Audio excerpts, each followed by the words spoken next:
Ne olursun yapma. Ne olursun alma onu benden. Nereden buldun? Nereden? Sen benim kasamı mı açtın? Benim bütün meselem bu. Benim bütün hayat amacım bu. Sen benim kafamı mı kurcalıyorsun? Ne kasası baba, ne diyorsun? Bir şey kurcalamadım ben ya. Gerçekten bu kadar çok istiyor musun kardeşini ya?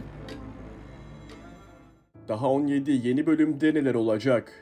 Aras sonunda kardeşinin Teoman olduğunu öğrenecek mi? Deniz'in Teoman'a karşı tavrı gerçekten değişiyor mu?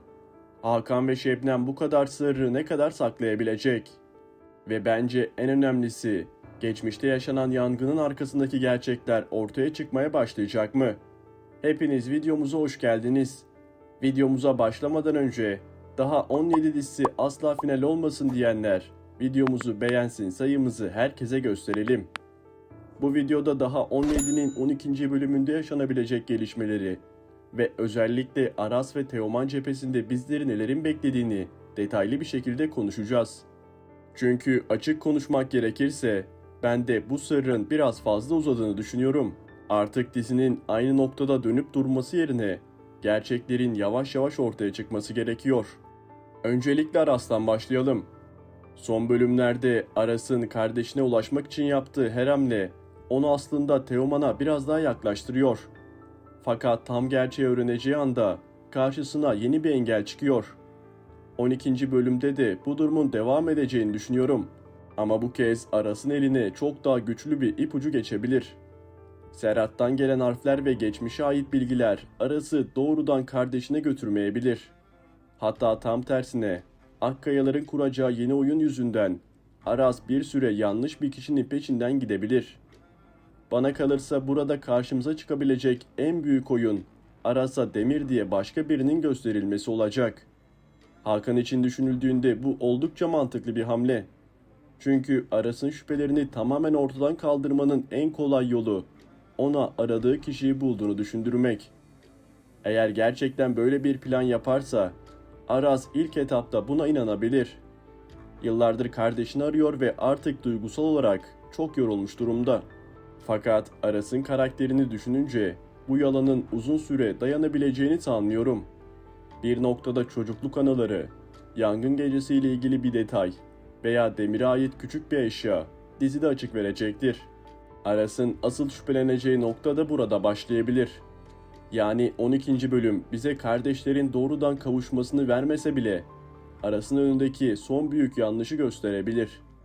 Teoman tarafı ise bence bölümün en önemli kısmı olacak. Çünkü Teoman artık çevresindeki insanların kendisinden bir şey sakladığını hissediyor. Hakan'ın aşırı tepkileri, geçmişle ilgili konuşmalardan sürekli kaçması ve Demir ismi gündeme geldiğinde yaşanan panik tesadüf değil. Teoman belki henüz ben Aras'ın kardeşiyim diyebilecek bir noktada değil. Ama kendi geçmişini sorgulamaya başladı. 12. bölümde Teoman'ın ilk kez Hakan'a gerçekten ciddi bir şekilde karşı çıkmasını bekliyorum. Daha önce yaptığı gibi öfkelenip sonra geri çekilmek yerine bu kez kendi başına araştırma yapacak. Burada Deniz'in rolü de büyüyebilir. Deniz'le Teoman arasında başından beri tuhaf ama eğlenceli bir çekim var. Son bölümlerde bu ikilinin birbirlerine karşı yumuşak davranmaya başladığını gördük. Bana kalırsa senaristler Deniz'i sadece Teoman'ın aşk hikayesinde kullanmayacak.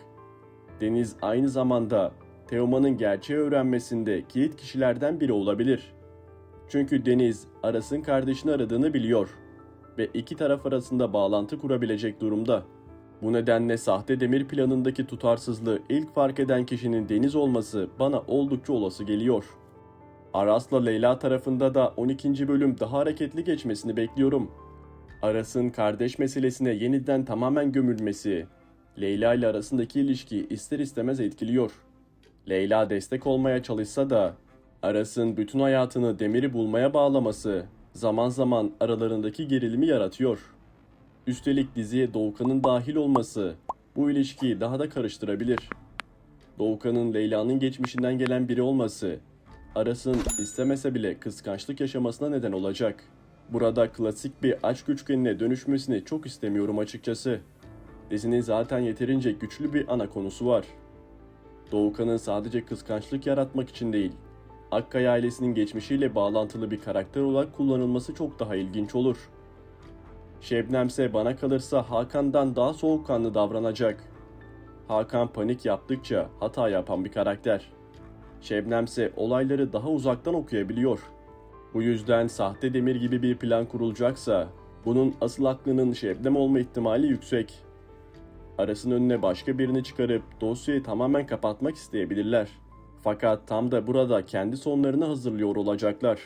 Çünkü ne kadar büyük bir yalan kurarsanız o yalanı ayakta tutmak için o kadar fazla ayrıntıyı kontrol etmek zorunda kalırsınız. Bir kişinin söyleyeceği tek bir cümle bile her şeyi dağıtabilir. Serhat cephesi de kesinlikle unutulmamalı. Serhat bildikleri yüzünden dizinin başından beri en kritik karakterlerden biri. Eğer sağlık durumu düzelmeye başlarsa Aras'ın aradığı cevaplara ulaşması kolaylaşabilir. Bu nedenle Hakan'ın Serhat'ın konuşmasını engellemek için yeniden harekete geçmesi şaşırtıcı olmaz. Fakat bence Serhat gerçeği doğrudan söylemeden önce yine yarım bir bilgi verecek. Dizinin tarzına baktığımızda Teoman senin kardeşin cümlesini hemen duymamızdan çok Aras'ı Teoman'a götürecek başka bir ayrıntının ortaya çıkması daha muhtemel. Deniz'le Teoman ilişkisine ayrıca değinmek gerekiyor. Ben bu ikilinin yakınlaşmasının biraz daha doğal ilerlemesini bekliyorum. Teoman'ın hayatı zaten geçmişiyle ilgili şüpheler yüzünden karışacak. Böyle bir dönemde Deniz onun yanında duran, onu dinleyen kişi olabilir. Bu da aralarındaki bağı güçlendirecek. Fakat romantik sahnelerden daha önemlisi Deniz'in Teoman'a sana anlatılan her şeye inanma düşüncesini vermesi olacaktır. Teoman'ın ailesine ilk kez dışarıdan bakmasını sağlayan kişi Deniz olursa ilişkileri dizinin ana sırrıyla doğrudan birleşmiş olur. Peki Aras ve Teoman 12. bölümde kardeş olduklarını öğrenecekler mi? Bana sorarsanız büyük ihtimalle tam olarak öğrenmeyecekler. Fakat bu gerçeğin birkaç bölüm daha aynı şekilde uzatılması izleyiciyi yorabilir. Bu nedenle 12. bölümün sonunda güçlü bir kırılma bekliyorum. Aras'ın Teoman'dan şüphelenmesi, Teoman'ın Demir ismiyle ilgili kesin bir kanıt bulması ya da Deniz'in iki tarafı birbirine bağlayan bir detay fark etmesi mümkün. Diziye yeni isimlerin de katılması bekleniyor. Bu karakter mafya rolüyle dizimize dahil olabilir. Burada sosyal medyada dönen güçlü bir iddia var. Gelen mafya, Deniz'in gerçek babası olması ve Deniz'e sahip çıkması şu an beklenen ihtimallerden biri. Bana kalırsa böyle bir şey izleyenleri heyecanlandırır ve Deniz gibi sevilen bir karakterin iyi durumda olması izleyen herkesi sevindirir. Genel anlamda 12. bölümden beklentim daha hızlı, daha fazla sırrın açıldığı ve özellikle Teoman'ın dizinin merkezine geçtiği bir bölüm olması. Aras'ın kardeş arayışı devam edecek ama bu kez Teoman'ın da kendi geçmişini aramaya başlaması gerekiyor. İki kardeş birbirlerinin peşinden habersiz şekilde ilerlerse sonunda yaşayacakları yüzleşme daha güçlü olur.